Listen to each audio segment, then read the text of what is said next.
My father used to say something very powerful. He used to say, au Rwanda, la parole a guéri, mais la parole a aussi tué. The speech has killed people in Rwanda, but also the speech has healed people in Rwanda. So let's control our speech, especially when it's going wild, like on social media. Yes. Young people don't talk about their suffering because they know that the elder generation has suffered more. Wow. And we live in a context where people compare wounds. And the moment you start comparing wounds, you have stopped the healing journey. Yeah. Oh, my days. Very powerful. The day, if that day ever comes, that Rwanda stops to commemorate, it will be denying our own history. Yes. The parents remember it as a memory, while for us we learn it as history.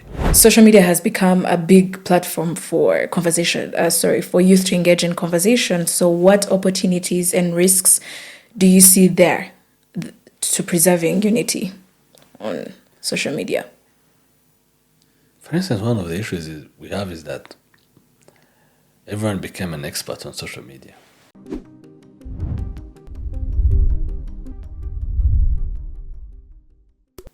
There is a generation of Rwandans that did not witness the 1994 genocide against the Tutsi, but still carry its inheritance, not only in memory, but also in responsibility. Today, we reflect on what it means to lead, to organize, and to shape the future in such a place. Joining me today in the studio is Tristan Morenzi, the founder of The Rwanda We Want, and him and I will reflect on what it means to build in the shadows of history and also thinking of the possibility of the future. Now, Tristan, for our listeners that may not be familiar with your work, what was the inspiration behind The Rwanda We Want, and also what are you trying to build with it? Well, thank you very much for having me. It's a pleasure for me to be on this podcast today. Well, when I founded Rwanda I Want with my colleagues 11 years ago now, in 2015, we were in high school. And then me and my colleagues used to discuss a lot and then to try to dream about the Rwanda that we want. But you know, there are so many issues in high school, in most high school, in glorious secondary school at the time. You know, drug abuse, school dropout, like in any other society.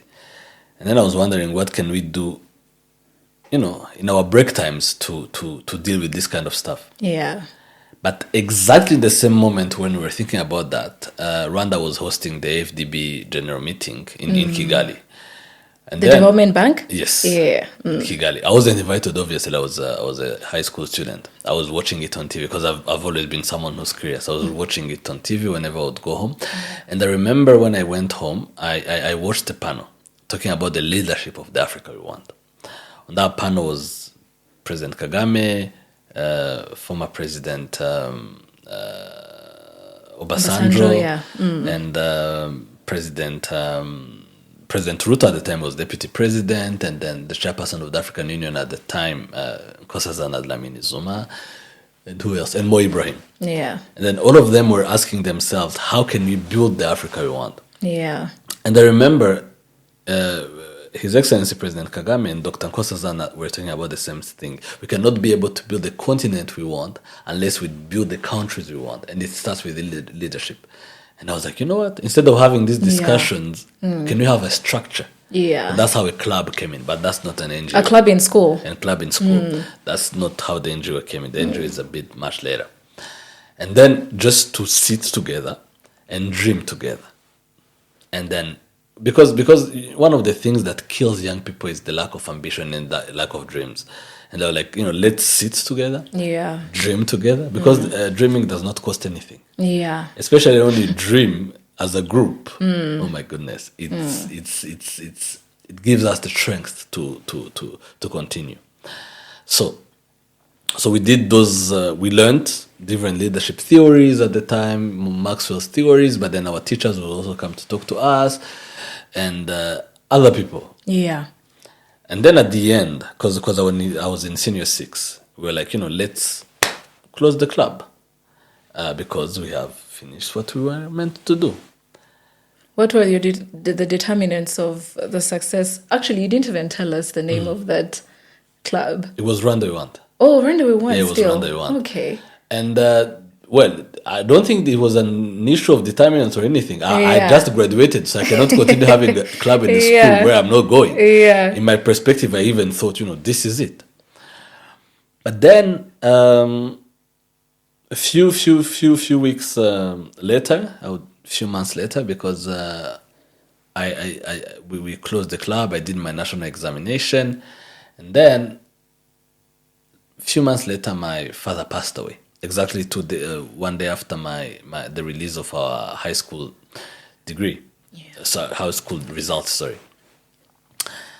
Actually, my father at the time was the executive director of Never Again. And then when he passed away, everyone was saying, so now it's deal done. Who's going to continue this peace building work? Who's going to continue the healing work? And I was like, you know what? I think I can, because my dad's dream. I used to ask him, what do you want us? My sister actually used to ask him very much, what do you intend to leave us when you pass away one day? It wasn't because she was too wise at the time. It was more because telenovelas. When you watch telenovelas and then you see Telemundo.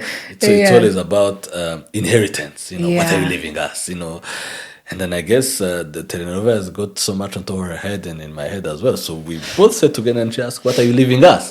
And yet he wasn't even planning to leave it. And then I think my dad took it a bit seriously. Yeah. But he said something that resonated in me even up to today, and I think in my sister as well. It was like, when I leave this world one day, I want to leave you my dreams as your legacy, as your inheritance, indeed. Oh, and it was powerful. I was a kid, but it was very powerful. Really? And then during that, when someone passes away, the vigil time, during that Ichirio time, I kept remembering those words. And I was like, I want to continue the legacy, but I didn't know how. And that's how I was like, we can bring back to life that club and now make it an institution that goes, all over the country. But now, not only because we were like we are dreaming together, that's good. We are thinking of becoming great leaders of tomorrow, that's good. But then we are in a nation that has witnessed a genocide, so obviously peace building is very important. And then healing, because you cannot lead if you are not healed. Leadership and healing goes hand in hand, because a wounded leader wounds people. It wounds the environment. So we're like, we with the same colleagues, my friends, we went back, but then I didn't want it to be just to work to fulfill my dad's legacy, but also to give to put our own footprint on Rwanda's development journey. Because as you can see, Rwanda is moving so fast. And I'm sure when I have the opportunity to have kids in the near future, they will ask me, "Dad, what did you do?" I wanted to have an answer. I didn't want to be like, I lived. Yeah, I lived. I wanted to give an answer. And I'm sure my colleagues wanted to give an answer as well. Do I have the proper answer yet? Not yet, but I'm still searching and looking for it. Okay. Yeah. So you said your dad said his dreams were your legacy. Did he kind of jot them down, and how did you? I used to talk a lot with my father. My father was a very present father. And then I could see his dreams by why he wakes up every day. Why? Because he wanted to, for peace building purposes, he wanted to have, because peace building is not just a work, it's a way of life. You see how someone lives. Because, and then not only that, at the time, my father, for like 15 years after the genocide, my father was the only psychiatrist in Rwanda. So obviously I could understand what healing meant for him. Yeah. But another thing is that my father used to understand that he is in charge of healing, he and his generation, their generation, the pre-genocide generation. But then no one had ever thought about who was going to heal the post-genocide generation. Because who can better understand you than the one who's sharing the same history with you? Yeah. Because, and then that's how it came up. But also I was I was always curious, as I said whenever my dad was going to give public lectures anywhere, or whenever Yeah. he was on TV or anything, I would always follow. Follow, yeah. And then he would always talk about, this interrelationship between la cohésion sociale et la guérison sociale. It had to go hand in hand. And then that's how I wanted to carry the mantle, but then deal with my own generation. Yeah. The post-genocide generation, because I was born 3 years after the genocide. Yeah. So I was like, he dealt with his generation. Of course, there are some other people doing that, but then who is dealing with my generation? Yeah. I didn't want to wait for the pre-genocide generation to heal themselves, and then later when they're well You're healed, like, then they okay. come deal with us. Yeah. So I wanted to contribute in my own little way. Yeah. With my colleagues, of course. Wow. So you were born in 1997? Yes. Yeah. So at what point did that consciousness, when did you realize we had a responsibility as young Rwandans to ensure that our history doesn't happen again? I wouldn't say there is a specific time. Yeah. When it was not, I don't think it was like an eureka moment. Yeah. I think it was more of, I was just observing. Observing. I was observing, as I think most of other people in Rwanda would be observing, because I would ask myself, why do some people go to visit their grandparents and some others don't? And why do some people, when we're on vacation, go to visit some of their family members in prison, while others go to find the bodies of their family members to bury them? It doesn't make sense to grow up in that kind of environment. So I think when you start seeing that, but also due to the fact that my father, as I said, was the only psychiatrist in Rwanda, you can understand all the mental issues that were there. And my mom was the only mental health nurse. So I could see their absence, even though they were also present. And I was like, there's something that went wrong in this country. Yeah. That's the gap you're also responding to in your work. Exactly. There is something wrong that happened in this country. Yeah. And then obviously, as someone as curious as myself, I wanted to understand what was the role of young people of my age. At the time? At the time. So young people committed the genocide, but also young people stopped the genocide. So it's all a matter of how are you trained? How is your mindset built? Yes. So and that's how I tried my best to support my fellow young people to build a great mindset in us, a mindset of social cohesion, a mindset of unity, because unity is at the core of what Rwanda is today. Because Rwanda is performing all the miracles it is performing today because it decided to embrace unity in the midst of all the chaos that was going on. Yeah. Wow.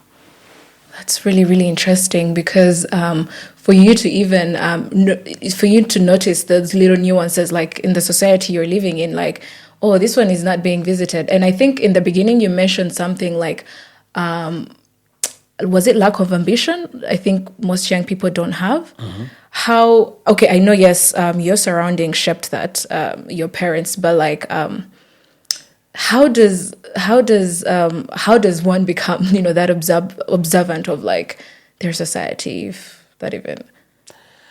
Well, I think we become observant. There is a word I said one day. It was in Kinyarwanda. Amateka y'iki gihugu yafasheho ubugwate ubuto bwacu. So what do I mean by that? Growing up in a country like Rwanda. Yeah, you're forced. Are you forced?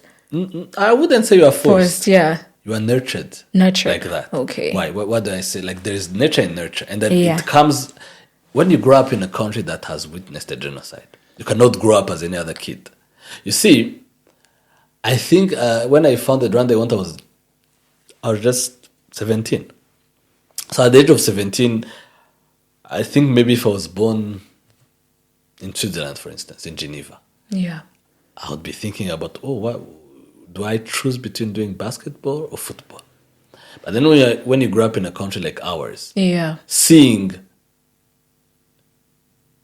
bodies being found in your neighborhood almost on a daily basis of people who were killed, and then you ask why they killed, just because of the way they were born. So obviously that awakens you. Yeah. But also seeing the gap that are in families, the silence that are in families, the families around, because I was very lucky to not have that silence in my home. Yeah. And I think that the only logical answer to that was because my father and my mother were trained in mental health. But what if they were not? Exactly. We would also Yeah. have been a silent family. Because let me come to today. Recently, Rwanda has published a research that made a correlation between the risky behaviors in young people today, like drug abuse, whatever, Yeah.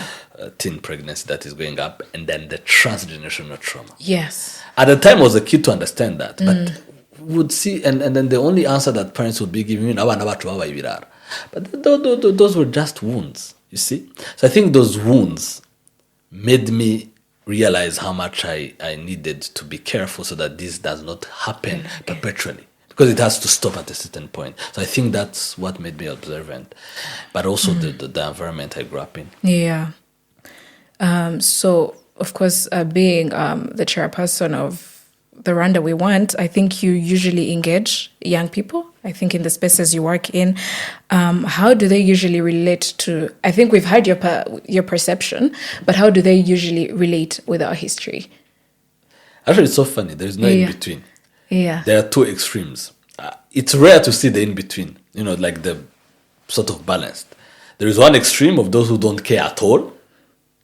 They're like, I don't get myself Indifferent? engaged. Indifferent. Yeah. They're like, I don't get myself engaged in politics. And then we're not talking about politics. And there's some other who, on the other extreme, are so much engaged. You can see these young people who created other institutions, like not only Rwanda One, but those who created PLP, Our Past, Ndabaga Impact. These institutions around us, you see? Yeah. And then you see, like, these young people created this institution at the age of 17, 18, 16, you see? Why do you think there's that gap? So in my perspective, I think when you grow up seeing this so painful history of this country, because my father used to say something in French, ce qui s'est passé au Rwanda est un passé qui ne passe pas. What happened in Rwanda is a past that does not pass. You see? Like it's ever present in our memories. So you either decide to flee from the pain or to face it. So I think those who decide to get engaged is because they decide to face what's happening in this country and be like, no one else is going to be dealing with this apart from us. And then there are some others who will be like, it's too painful to even look at it. Do you think sometimes it's a coping mechanism for the Of course. indifferent It's ones? a coping mechanism. Yeah. Why am I saying it's a coping mechanism? Because, for instance, let's talk about children who wake up to see their mothers crying almost every day. Yeah. Or their fathers being violent because of the violence they witnessed on a daily basis. You don't even, I think it even stops your mind to even want to understand what really happened to them. You see, because you want to protect your emotions. Everyone wants to protect their emotions. But then there is another group of young people who are now being like, I saw that, but I want the next generation to not see that at all. Yeah. You see? Yeah. So so that's why there is the in-between. There is no in-between, I mean. But I think that's where our role comes in. Your role, what you're doing in the media, because you're hosting this podcast, because you want young people to understand how they can be engaged.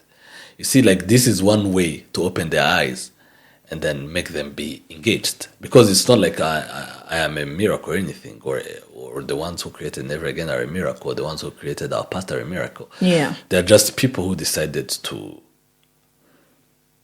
want to contribute even a little. Yeah. So my perspective is, I would even use this opportunity and use this microphone to call young people, let's not be indifferent. I think being indifferent is a matter of a choice. This is not a sickness we're talking about. This is a decision we're talking about. So I think...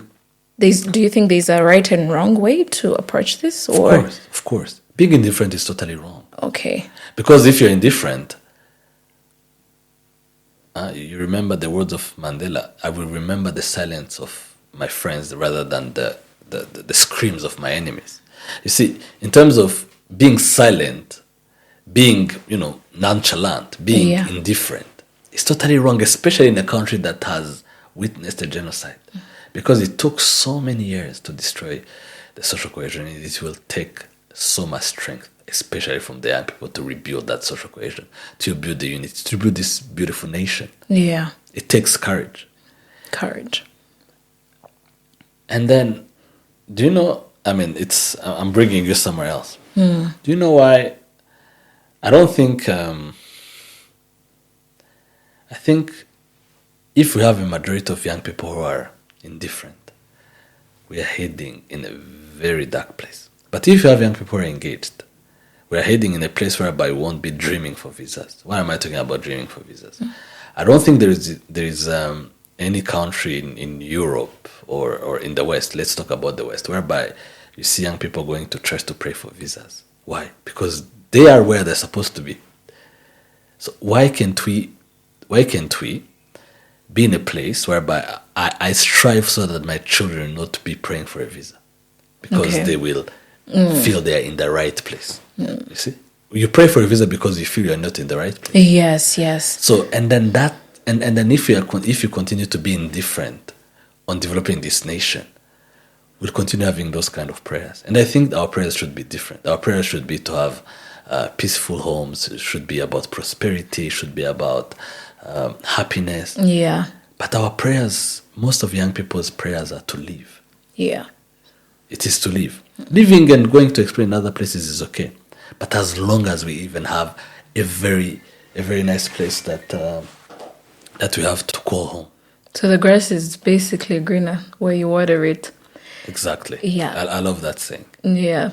But actually, still on that same, because you mentioned something around visas, it might be a far-fetched, but I think when we look at how young people and the older generation kind of commemorate or remember this, is totally different, because I feel like there's the generation, for example, that sees this as history in itself, and also something that feels a bit abstract, because you find, for example, their parents moved even way before this atrocity happened. And then, have you noticed that difference in approach to commemoration and remembrance?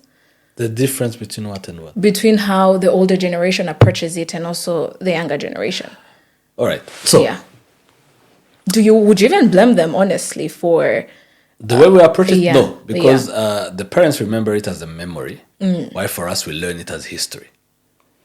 Because there is a difference between history and memory. Yeah. But then the parents, it's a memory that comes in.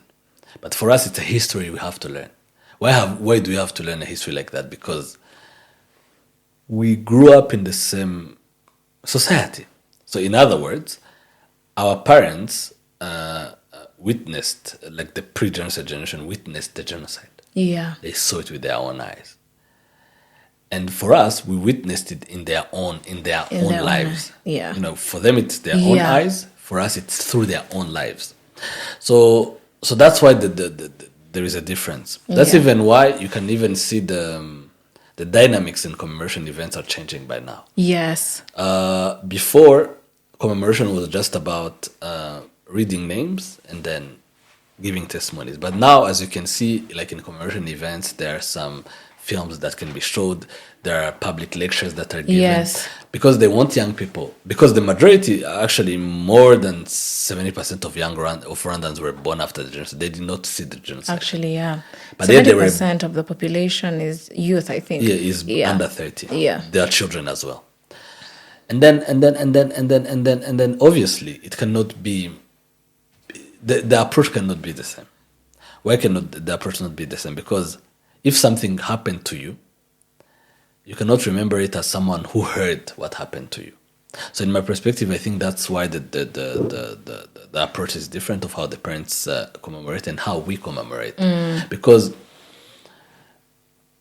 the day, if that day ever comes, that Rwanda stops to commemorate, it will be denying our own history. Yes. And then the first step to destroy society is to deny your own history. Let me give an example to what happened to Rwanda.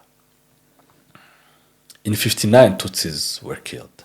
In 72, Tutsis were killed, and they were never remembered. And then that's why it continued up to 94.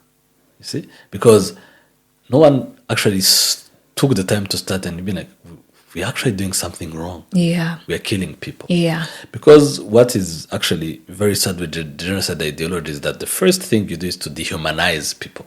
It's to dehumanize victims and be like, you call them cockroaches. Because it's normal to walk and, step on a cockroach and continue living as if nothing ever happened. There is no remorse of killing people. But then this kind of commemoration reminds us of the atrocity of killing people just because of the way they were born. You see? Because no one decides where and how to be born. You just find yourself in this world just like that. Yeah. So that's why commemoration, even though we have to change the dynamics in which it is done, because before it was for memory purposes and today it's for history purposes. Yeah. But then it should never stop, because the moment it stops, people forget. And when people forget, what happened in 59 happened in 72, then in 94. Yeah. So you said something about dehumanizing. Yes. So I think the key takeaway here is I think when they dehumanize, we dignify. Yes. When they divide, we multiply our efforts for peace. Now, in regards to what you just said, have you ever had conversations with your peers that made you realize how important continued dialogues about our history are? Yeah. Some time ago, I think around 7 years ago, Yeah. I was in a school here in Kigali in Kachiro. The people who know me have heard this story already. There was a young kid. She was between the age of 10 and 12. She was very young. We're in high school in Kachiro. And then this kid asks me, we're on a panel. Yeah. Talking about intergenerational trauma and intergenerational dialogue, how trauma can be transmitted through epigenetics. Yes. Genetics. Epigenetics. Epigenetics. Because actually trauma is transmitted through epigenetics, transgenerational trauma. Due to the environment you grew up in, due to what is in your parents, due to the level of suffering. And then this kid asked a very interesting question, but that shows how much it is very important to learn of these things. She asked, so if I was ever to be engaged in a motor accident, and then they bring me to the hospital and they have to transfuse me with blood. She didn't ask if it is A positive, B positive, or O or anything. And they transfused to me the blood that was probably given out by a genocide perpetrator. Would I have the mindset of killing as well? You see, because what does this show? Wow. Some young people actually think that people are good or bad based on their blood. Yes. They are good or bad based on how they were born. Biologically. But you be good, your character is defined by how you train yourself. It doesn't, because my father was a psychiatrist, and I don't know if I'm an economist or something of the kind, My father was someone different than I am. You are probably different than your siblings or your parents, you see. But then it goes to an extent that some young people can think that people become good or bad because of the blood that is flowing in them. You see, it's how much it is very important to teach these things. Yes. That it's all about a choice. When we talk about violence, it's about a choice. So this is a perpetual reminder that we have to teach young people the power of choices. Yeah. There are some people in the 90s, that some young people who decided to give their life for peace for this nation to be peaceful, and went to Inkwatanyi. And there are some other people, young people, who decided to kill Tutsis for the sake of being Tutsis. Why? Because they were trained to think that some people have the wrong bloodline. Yes. See? You see how much that's wrong? And if you don't perpetually continue to teach about these peace values, perpetually to teach of the needs of social cohesion, it will be a matter of years for us to go back. Yeah. Ooh. Sorry, that was very... Yeah, I've never heard anything like that, actually. You said epigenetics. Yes. Yeah. So, I'm not a genetician, but let me tell you. Let me try to explain to you as a lay person. Yeah. So, epigenetics is the process whereby, talking about transgenerational traumas, for instance, whereby you transmit the trauma to the children based on the environment where you grow up in. The environment. Because epigenetics is more about the social environment. Yeah. For instance, if you were born in a family of a survivor, but a survivor who never took the journey of healing. Yeah. So that means either they're going to be so silent or so violent. There is no in between. Either they are too silent or they're too violent, or both. What will happen to you is that you will not feel the openness. Yes. To be able to share these, because these young people, like for instance, who live with transgenerational trauma, they have nightmares. They cannot sleep at night. Some of them have depression, PTSD. It shows itself in different mechanisms, in different ways. But then, if you give the right, it's nurture and nature. If you give the right social environment to these young people, the right family structure, the right school structure, they may feel those things because, unfortunately, some of them are transmitted through the genes of the mother to their children. They will eventually suffer or not suffer based on the environment they grew up in. Let me give you an example of things that are like. Let me give an example of a child, a toddler, like a kid who was born, and maybe the next day the father died on the battlefield, and the father used to walk in a certain way. So, which means that the child never got the opportunity to see how the dad was walking. Like how he steps, how he walks. Yes. And then 15 years later, you see that kid is walking exactly the same walking style as his dad. You see? And yet they never got to meet. Yeah. How do you explain that? So it's almost something similar.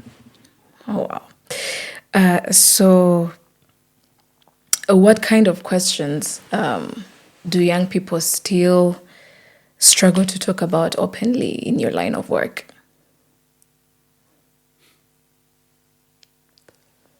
They're psychological ones. They make sense. Yeah. Because even our culture encourages that. You know this saying in Kenya that says, "Imfura ishenjagira ishira." Imfura ishenjagira ishira. So to be noble. To be noble, you need to walk with your pain.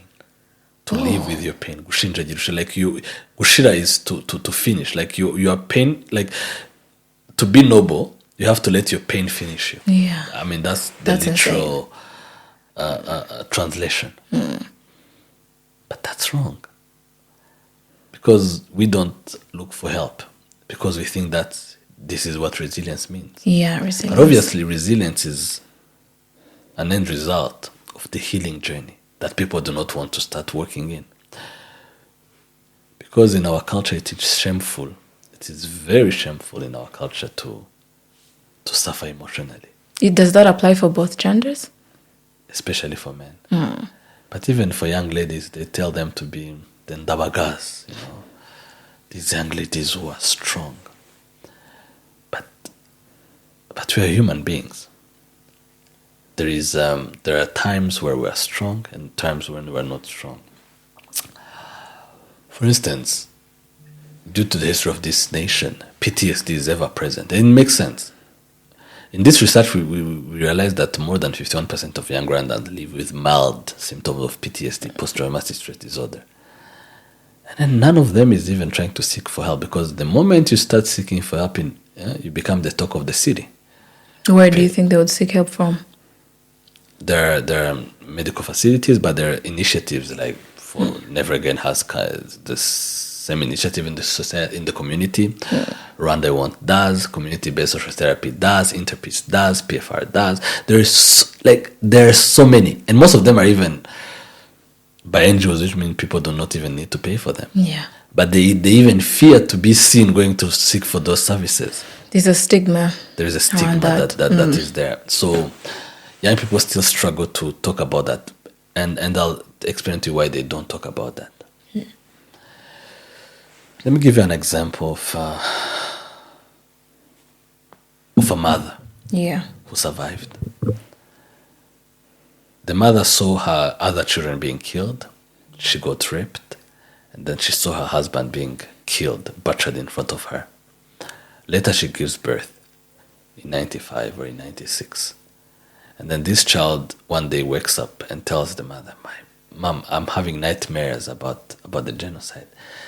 I can't concentrate at school. I don't feel loved. I don't feel alive." The most common response these young people receive is, "But you go to school. No one is hunting you down.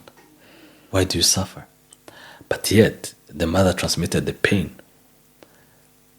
genetically, or even through the way she nurtured her children, through the way she was breastfeeding her children. You see, for instance, when we see kids who like to put their thumb in their mouth, mouth, people see it as actually a normal thing. But then the reason why the children put this thumb in their mouth is to try to soothe themselves, to cool themselves down, because they've not received they're not feeling the warmth in the breast of their mother. Because, for instance, their mother... I did not know that. Yeah, you see, that's something people think it's normal when they see umwana w'inkurutoki. I thought it was a default at birth. No. It's most of the time, it may not be all the cases, but most of the time it is because the baby is not feeling that warmth from the mother. So she's trying to feel the warmth for themselves. You see? You will see that most children born of women who survived the genocide have had that. Yeah. You see? But coming back to what we were talking about, young people don't talk about their suffering because they know that the elder generation has suffered more. More. Wow. And we live in a context where people compare wounds. And the moment you start comparing wounds, you have stopped the healing journey. Yeah. Oh, my days. Very powerful. So, again, we are going to keep referring to experience because you've been in this field for quite some time. What do you think helps young people move from simply remembering to actively, protecting social cohesion, just like you? Just a matter of being observant enough, as we were talking about. Yeah. For instance, if you understand well how the genocide has destroyed this nation, you cannot remain indifferent unless you have some other issues. But sometimes I feel we can be passive receivers of this peace that are, our founding fathers have basically put in place for us, but we don't usually contribute to it. Like, it's not like someone is going to go out there and be like, "Oh, this and this and this, tribalism, oh, you get it?" But like, we are just seated. Well, I think people are passive. I think people are passive because they do not understand that what we're having right now was achieved because people were not passive at the time. Yes. They decided to put their lives at risk for us to have what we have today. They are not asking us to do the same. They're just asking us to contribute in our own little ways. I did not go on the battlefield. Yes. But I created Rwanda I Want. You did not create Rwanda I Want, but you are hosting this podcast now. We just need to contribute in our own small ways. People think that, we all need to create institutions, or we all need to go in the RDF, or we all need to work for the government. But there's so many ways. There's so many ways we can try to contribute. The wrong thing is to do nothing. Let's just move a bit. Because if I was walking alone, it's invisible. But if you see 10 people working together, you start noticing. But then when there are 1,000 on the road, you be like, oh, there is a movement going on. Where are these people going? And you may even find yourself going with them. Yeah. You see. Okay, Tristan. I feel like not everyone, for example, can start the Rwanda we want. Yes. How now, for example, how does the layman contribute to this? Mindset shift. Mindset shift. What do I mean by this? Yeah. For instance, if we decide to judge people by their characters, not by their ethnic groups. Yes. You're already doing the first step, because you'd be like, if I'm in business, for instance, and I do business with people just because I know they will bring profit, not because they're Hutu or Tutsis. Yes. And then if I'm in school and then I help my fellow young people to pass exams, like we study together, we explain to each other what's going on in school, without first thinking, who are your parents? Why do you need to know that? Yeah. Maybe you may ask, what grades did you get last year? I see. I see. Because that's what matters. Yeah. And then bringing it to the normal life. Yeah. When you invited me yesterday to come to this podcast, I didn't ask you, who are your parents? I just came in because I knew that this is going to be a platform for me to talk to thousands of young people. It doesn't matter who is hosting it. What matters is how many people are you reaching? Yeah. Do you have the capabilities to host this? And I think that's the beginning. Mindset shift. Especially in terms of removing the ethnic etiquettes in our brains. It's very important. Most of the time when I say this in front of older people, the pre-genocide generation, they say I'm too naive. And probably I'm too naive because I did not witness the genocide. But I think they would also be too naive to think that if you keep on having this mindset of judging people by the ethnic groups, it's too naive to think that genocide may not come back. Genocide will never come back because of leadership, but also because of the mindset shift of the people of Rwanda. Wow. Okay. What has also responsibility toward that history required of you personally? Like, of course, we talked about mindset shift, but like, what about you? My own responsibility. Because it can be really, I think one of the factors is I feel like we are too comfortable. The generation now, because if you don't, as you said, if you weren't there to actually understand how the gravity of the genocide, then you're just like, really, do I need to do all that? So how have you what has it required of you, like, personally? Because even coming to this podcast and telling us your experience, I feel like I don't think everyone would be willing to, and that requires you to kind of, I think, get out of your comfort zone. So have you had any moments where you felt like it's taking something off you, personally? Well, of course, but when you're doing your responsibility and then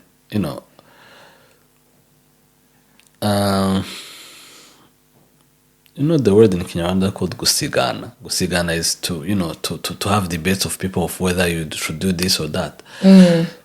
Especially because if we as young people do not build up Rwanda, who else is going to do it for us? I've never seen in the whole world's history whereby another nation built another nation. Let me give you an example of Libya, for instance. NATO came in Libya to do the regime change and be like, we're going to build a new democracy. Remember, few months later, there was the government of Mahmoud Jibril and others. There were like two governments in Libya. That's because someone else came in to build a country for them, came in to build solutions for them.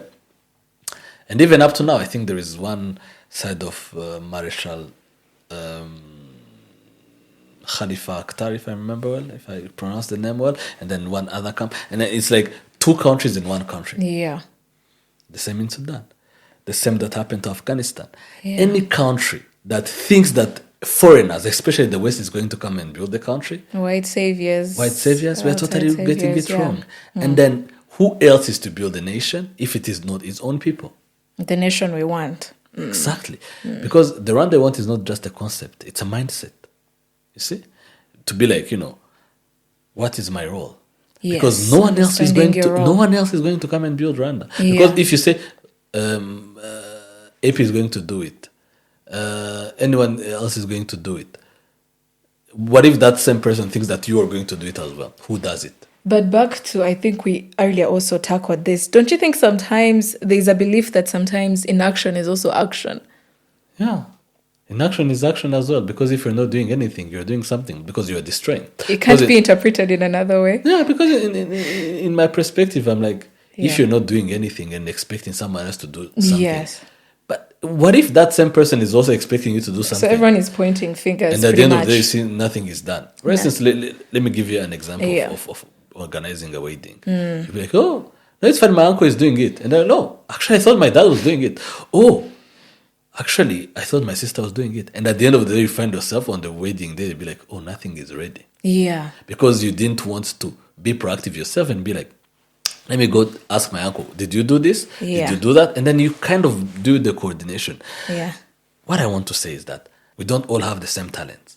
It's a matter of bringing in my talent and then you bringing in your talent and then One by one. one by one. Makes Not a everyone is bundle. going to come here and do podcasts.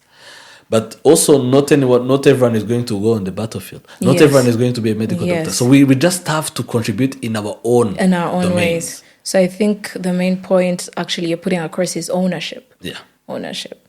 Yeah. So do you recall a moment at any point where you felt compelled to speak up or act because silence did not feel like it was the most responsible thing to do?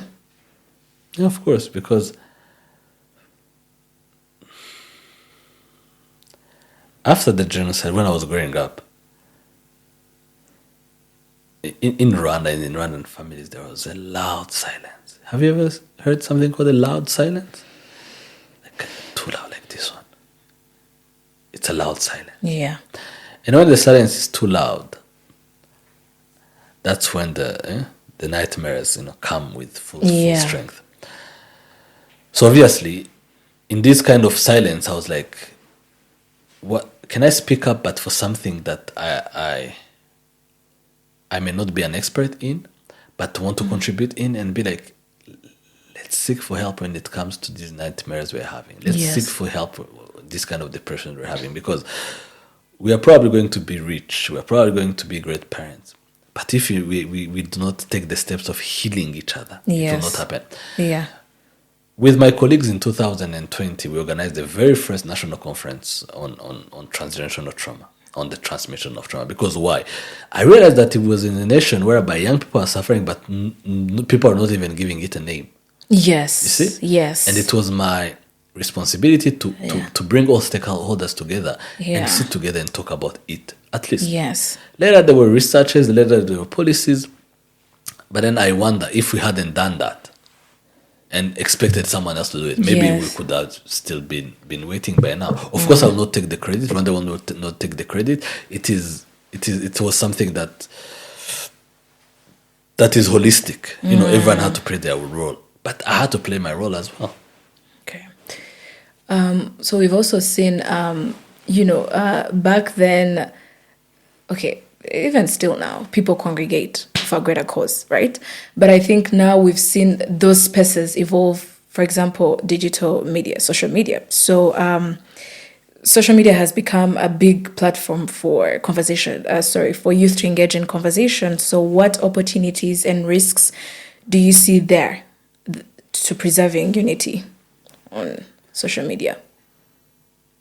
For instance, one of the issues we have is that everyone became an expert on social media. And that's an issue. I left social media, all social media, apart from LinkedIn. I left Instagram, Twitter. Really? Yeah, I left them 6 months ago, but I want to come back soon. Why did I leave? I was like, what am I contributing to these social medias, honestly? Must you contribute? Yeah. Because, for instance, I realized that whenever there was something going on, I would, want to comment. But yes. How many books did I read on the subject? Oh, yeah. I cannot count the number of books I've read in that process of me leaving social media. Even when I was waiting for this podcast to start, I was trying to read a book, not on scrolling. Because the more we scroll, the more we become passive. Because and then you're consuming. It literally gets to your brain to an extent whereby you start giving ideas or opinions that are not based on anything. Uninformed. Yeah. And that's very dangerous. Because I think before we appoint ourselves as experts on social media, let's read first. Yes. I'm not telling everyone to leave social media for 6 months to come back. But if you are on social media, think twice about what you're going to write, because me having a conversation just between me and you, it won't have that much of harm. Of course, it will harm you. But if I put it on social media, I do not control how far it can go. Yes. If it's wrong, it can be wrong. Yes. If it's right, well and Yes. good. But then let's educate ourselves before being so Yes. active on social media. Because, Yes. I know it's good to be active on social media, but it's like you're running without even having a direction. Let's first read, let's first learn, and then be able to contribute. Because everyone is considered an expert on social media, and it's wrong. So you think misinformation is part of the risks? Yes, How about the opportunities? there are opportunities, of course. Yeah. But in my own understanding, I'm not saying that this is a fact. Yeah. But in my own understanding is, first ask yourself, before I write this post, have I thought about the risk? Have I thought about the opportunities that it is bringing to people? Have I thought about it well? Have I researched the opinion well? Because, for instance, we start all being experts on wars that are going on. Like today, we are an expert between the Hamas and Israel war, and the next day, we are an expert in the Ukraine-Russian war, and the next, Yeah. are you really an expert in the subject? Have you even taken enough time to analyze what's going on in those conflicts? What are you even trying to achieve? Exactly. With such a. Yeah, and then maybe all you're doing is to embarrass yourself. You see? Digital footprint. Yeah. And then unfortunately, you see, before someone hires you, you used to look at your CV. Now they look at your social media. And they're like, this guy, what is part he of your exactly? identity. Is he a sports commentator? Is he a Yeah. political commentator? Is he a religious Jack commentator? of all trades. Yeah. What are you exactly? Yeah. Do you even have a specialization? I'm not saying that those people are active on social media are doing Yes. something wrong. Yes. I'm just saying that for myself, I realized that I wasn't really contributing enough. So I was like, let me go back and read. And then when I come back, at least I talk about things I have facts on. Yeah. Because my father used to say something very powerful. He used to say, au Rwanda, la parole a guéri, mais la parole a aussi tué. The speech has killed people in Rwanda, but also the speech has healed people in Rwanda. So let's control our speech, especially when it's going wild, like on social media. Yes. Also, back to among people your age, what conversations about identity still require careful handling? Sorry? What conversations about identity still require careful handling? Well, I think, especially when young people are asking, especially children. Yeah. You see, when they wake up and they ask, so, for instance, Mom, why were my grandparents killed? And say, because they were very bad people called Hutus who killed our family. Yeah. So it means that whenever the second question that kid will ask you, so who are the Hutus in our neighborhood, for instance? Yes. And they say, oh, this one, that one. But I think you have to explain to the children, especially when you're talking about identity, and tell them, there is a group of extremist Hutus called Interahamwe who decided to go and kill people, not because they were born Hutu, but because they got a mindset of Interahamwe. Yes. You see, because people become violent or not violent because of how they were trained, not because of how they were born. Yes. It's a matter of mindset shift. Yes. It's a matter of, how, because not all Hutus killed in the genocide. You see, for instance? But then people tend, when young people ask these identity questions, to tell them, there are the good people and the bad people based on how they were born. But people are good or bad based on their character and based on their choices. I think that's where the debate should be. Yeah. Also, we've seen that Rwanda participates in regional and global discussions on peace and the prevention of atrocities. How do you see young Rwandans contributing to these conversations, especially online? That was the issue I was talking about. Sometimes we don't contribute enough because we do not take enough time to understand. Because how can I explain about peace building in a nation that witnessed a genocide like Rwanda without first understanding how that peace was destroyed? In terms of peace in Rwanda was destroyed because the social fabric was destroyed, because dehumanization was was actually systematically taught in schools from nursery to university. So in my perspective, it is the way us young people, especially born after the generation, should contribute is to first to learn how that peace was destroyed, so that we learn how to reconstruct it. Because, for instance, the best way to deal with an issue is retrospective. Yes. You go back a bit. Retrospection, Yeah, you go back a bit and then you think, oh, it went wrong on this specific point. How can I make it better? But how, okay, so, for example, I've had instances where I see a page, bashing my country. And, of course, there's the whole talk of digital media responsibility, but at some point you get to... the concept of being rage baited, basically, and then you fall for the rage, you fall for the bait, basically, and then you kind of attack. I don't know if it's an attack, but it's under the guise, of course, in my head, I'm tweeting, I'm like, yeah, how dare he say this about my country? I'm being a patriot. So how do you reconcile that? Like, how do you find a middle ground of like, oh, wait, let me first, do I even need to think of the information they're giving me if it's, So, for instance, someone is coming and, pointing very negatively at our country. Yeah. Using lies, for instance, on social media. And then what you do is going to, which I see most of the time, you see young people going there and then they insult those people on their mother's private parts, for instance. Yes. But instead of doing that, why can't you actually go and bring facts of how Rwanda is developed? But Tristan... That's going to take... No. Yeah. Let's make it as simple as this. Yeah. For instance, someone is saying, Rwanda is... let me give an example of what I did, for instance, in election times. When we elected the president and the parliament in September, was it last year or the year before last year? Yeah. I was in a city called Coventry in the UK. That's where I was doing my master's.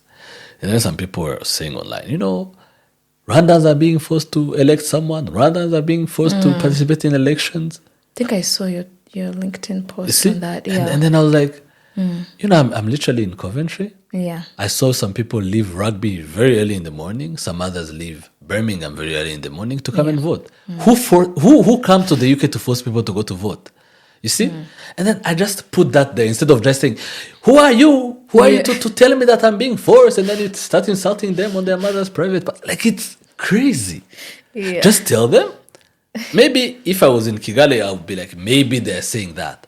But I woke up. I walked. I didn't even have money for the train. I walked to the polling station. I literally walked for around, I don't know how many kilometers with a friend of mine.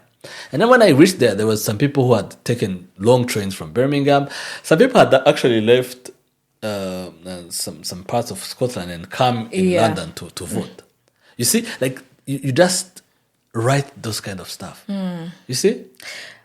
I think it's one of those where it's easier said than rationalizing your emotions because some people really love their country to the core. So but love that is not it's something that is love that is not linked with emotional intelligence is nothing. You see? Seriously. Emotional intelligence and love in the same sentences. If it doesn't go together hand in hand, you are literally going to be destroying what you think you are loving. True. Because what image do you think you are giving of Rwandans if whenever they talk about your country, all you do is insult? Defensive. What image do you think you're giving of it? You think you're loving it, but all you're doing is to actually give a wrong image of how Rwandans are. Yet Rwandans are supposed to be people. You see how much literacy level has increased from 94 to today, for Yes. instance, because most of us went to school. Now, going to school is a right, not an Yes. opportunity. It's a right, Yeah. And for instance, we write about those kind of stuff because, for instance, like just stopping for a minute and reflect, just a small minute and reflect. This answer, is it going to prove this person wrong, or is it just going to show me as a fool? Yes. You see? So, to wrap this session up, I would like to ask you, when you imagine the Rwanda you want 20 years from now, what kind of civic culture do you hope your work will have helped strengthen? Well, let's say 20 years from now, I want to see many young people who are vocal and eloquent, just like you. You see? Like, and we have so many APs, We have so many great young people, you see? In terms of being good at what you do. If you're doing a podcast, do it as much as how good you are doing it, how good you're hosting it. If you're an athlete, run as much as you can. If you're a doctor, heal as much as you can. If you're an engineer, build as much as you can. That's what I want. I do not want. I don't want just How can I say that? I don't want to be here talking about slogans. A powerful country. abstract a bit. Abstract Yeah. things. I just want a country which has people who are good at what they're doing, Yes. and who put unity at the core. Because the moment we are unified, we are united, Yes. and we're good at what we're doing. Yes.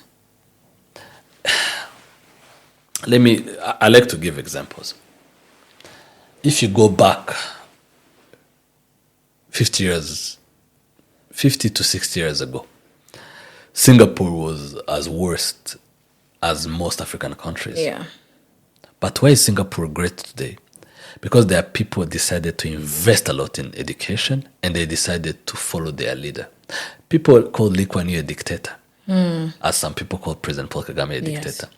But even though the external people called Lee Kuan Yew a dictator, the Singaporeans decided to follow Lee Kuan Yew and to follow. It was stressful to follow a president who actually believes in crazy things like what Lee Kuan Yew was believing in. But look at where Singapore is. Yes. So if we decide as Rwanda to follow the leadership boldly and be like, especially seeing that Rwandan's leadership under the leadership of President Kagame has given enough results, Yeah. can be able to dream enough. But it starts with something as simple as learn and unlearn every day. Learn to be better every day and unlearn to be worse every day. You see, in terms of if I'm doing my research, for instance, do I do research in it in a way that I would be able to actually compete with a Singaporean? Yes. If I'm doing a podcast, Yeah. am I able to Yeah. like, for instance, this podcast you're doing? Yeah. If can you be able to compete with podcast in the US? If we are producing phones, for instance, are we producing as beautiful phones as much as, because all of these things are conceived by human beings, just like you and me. The difference between you and them is the training. How much have they invested? Of course, when I talk about investment, it's both money but also the effort. How much money have we invested in ourselves in terms of efforts? Let me give you an example. Maybe that has to do with reading, for instance. Yeah. You saw books are expensive, but books are expensive, like in bookstores. Actually, that was a discourse on Twitter earlier You see? with pirating them. Yeah. Exactly. Books are expensive, okay? But also, wine is expensive and beer is expensive. So it's a matter of choice. Choose your expensive. Yeah, choose your expensive. Yeah. I didn't grow up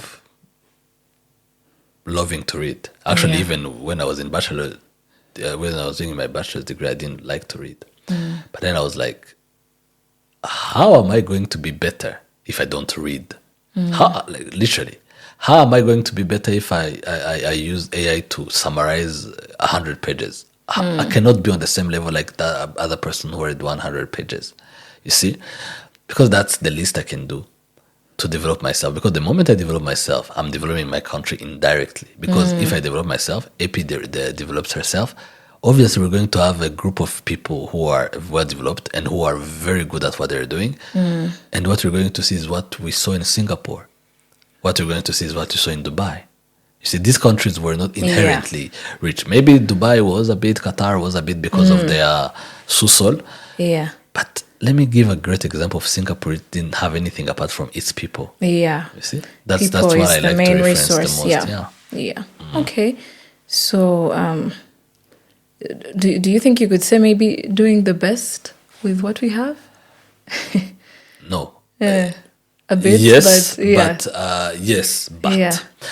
Yes, but it will be more of improve yourself every Improve day. yourself. Not every just day. because if you be like best, Yeah. you put it as if it's something that it's a direction. Yeah. But I don't want it to be a direction. Yeah. I want it to be a lifestyle. Yeah.